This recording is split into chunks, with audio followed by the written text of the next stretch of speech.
Isang araw, may isang walk-in customer ang pumunta dito sa Go Gadgets PH chart para bumili ng Insta360 X3, selfie stick at saka yung Tapo light bulb. Since hindi pa alam ni Sir kung paano ito gamitin, nagpa-assist siya dito sa atin. Nagpaturo at nagpa-demo kung paano ito gamitin. Grabe, sobrang nakakatuwa talaga yung mga customer natin dahil talagang hinahanap nila ang physical store natin kahit sobrang hirap nitong hanapin. Kahit medyo tago ang physical store natin, talagang hinahanap nila para lang makabili ng Insta360. Ano sir, nagvo-vlog ka na? Hindi, ano lang, para may memory lang. O diba, ganyan kayayaman yung mga customer namin dito. Walang basagan ng trip, kanya-kanyang trip yan.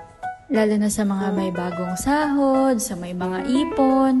Sana all na lang talaga sa may mga ganong problema. Kung paano ubusin ang pera. Sana ganon na lang din yung problema ko eh. At tapos na magpa-demo si Sir. Thank you, Go Gadgets PH. Ayos, thank you po kay Sir. At enjoy.